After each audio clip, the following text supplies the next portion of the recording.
The following video is an excerpt taken from a video titled Journey Through Existence, Exploring Life, Knowledge, and Beyond. Chapter 2: Digital Profits and the Capitalization of Knowledge. In an age where information is the new currency, the quest for deeper understanding and spiritual enlightenment has become a marketplace teeming with sellers and seekers. As we transition into the digital era, the platforms for disseminating knowledge and spiritual teachings have evolved, but the age-old questions remain unchanged. Is there a divine purpose? What is the meaning of life? This chapter delves into the digital age's spiritual landscape, examining how ancient beliefs have been repackaged and sold in our capitalist society, and questioning the intentions behind modern-day spiritual leaders. So, is there a divine purpose? Do our lives hold meaning? Must our purpose necessarily be divine? Assuming a divine purpose suggests we are destined for divinity. Believing in a divine creator implies that our creator is divine. These are all assumptions, grounded in faith. Many humans genuinely perceive themselves as the focal point of the universe, as if they are the pinnacle of God's creation, the most cherished of all.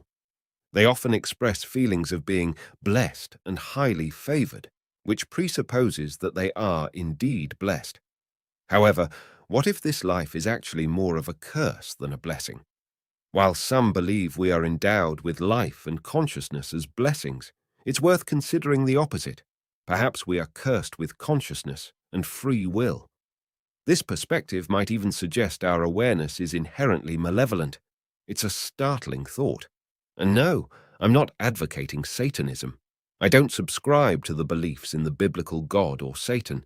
After all, believing in God inherently means acknowledging Satan, at least according to Christian doctrine.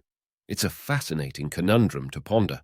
The crux of the matter is that life doesn't necessarily need to have a divine purpose, just as our existence might cease after death. There are numerous theories about potential realities post-mortem, and while they're intriguing to speculate upon, I don't rigidly adhere to any particular one. Such beliefs are rooted in faith, and I find myself gravitating away from doctrines and convictions based solely on faith. Interestingly, even certain facets of science rest on unproven theories and hypotheses. This skepticism extends to my perspective on Scientology. I don't just accept every scientific claim without scrutiny. However, I do hold the belief in a creator, or perhaps multiple creators. Whether they are divine or not remains ambiguous to me. I also acknowledge that our design might not include an afterlife. While I have faith in a superior force, I remain uncertain about its intentions, its form, and its rationale behind creation. Perhaps it's driven by the same curiosity inherent in humans. Consider this. What if our inception was a means for our creators to gain insight into themselves, much like how humans created AI to mirror and understand the human brain? It's merely one hypothesis among countless others. Is there a purpose to our existence? I'm inclined to believe there is. However, it doesn't necessarily have to be divine. It could even be something we perceive as malevolent. While I believe in the concept of a mastermind or several masterminds behind our existence, I'm open to the idea that we might be nothing more than material or energetic beings, subservient to these superior entities. After all, in religious contexts, don't Christians serve God? Many religious practices entail a form of devotion or service. Most spiritual practices demand a kind of tribute or service, often entailing financial contributions or acts of devotion. These payments might be for imparting knowledge or even securing a place in the afterlife.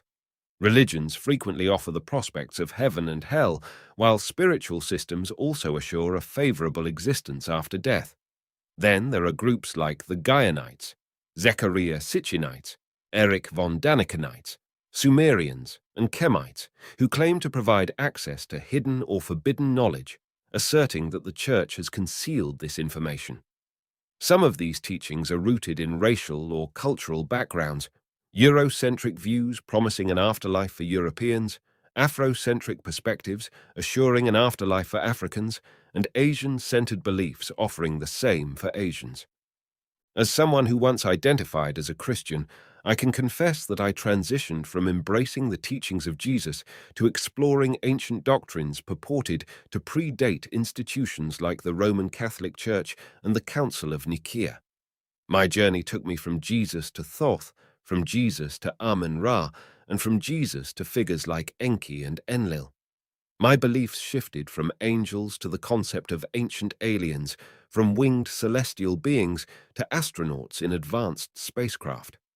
All these are faith-based systems offering knowledge and solutions to age-old existential questions. While I acknowledge that some of these beliefs might hold truth and could potentially be validated in the future, it's evident that in our capitalist society, this knowledge is commercialized, benefiting a select few at the expense of many. In today's capitalist system, the primary goal is to sell information or knowledge. For those looking to profit, the key is to identify and present what they deem valuable and then capitalize on that perceived value. Modern spiritual leaders have evolved from traditional church settings. Instead of pulpits, they have YouTube channels. Rather than solely delivering sermons, they author books, produce documentaries, and appear in interviews. Essentially, they've become traveling preachers and ministers of the digital age, leveraging social media platforms. They amass subscribers, individuals who resonate with their teachings, and followers, some of whom might not critically assess the content, but instead support these leaders unquestioningly, contributing to their success. Ultimately, much of this boils down to financial gain. It's crucial to recognize that some individuals capitalize on the public's quest for answers to profound questions. These so-called revolutionaries, who profess to challenge the system, often benefit from it. In reality, it's a landscape of competition, with smaller capitalists vying against larger ones, all aiming to influence and control the masses.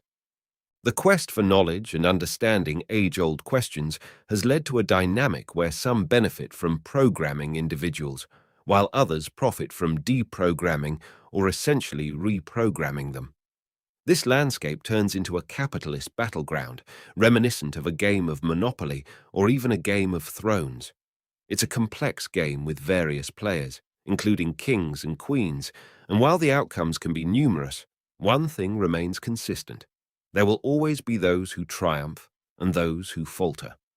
Hierarchies are inevitable, with the top tier depending on the foundation set by those at the bottom, ensuring the stability of the entire capitalistic structure, as the bottom supports the top and keeps the systematic, capitalistic building from collapsing.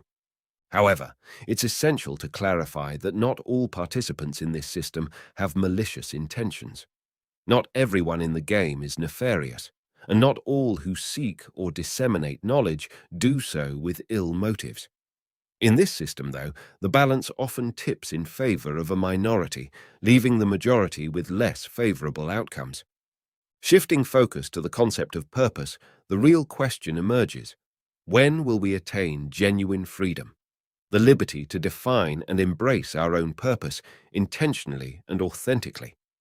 The digital age has revolutionized how we seek answers to life's most profound questions. While the platforms have changed, from churches to YouTube channels, the human desire for understanding remains constant. However, as seekers, we must remain vigilant, discerning the genuine from the opportunistic. The essence of our spiritual journey should not be overshadowed by the commercialization of knowledge. As we navigate this modern landscape, let us strive for authentic understanding and, above all, the freedom to define and embrace our own purpose in life.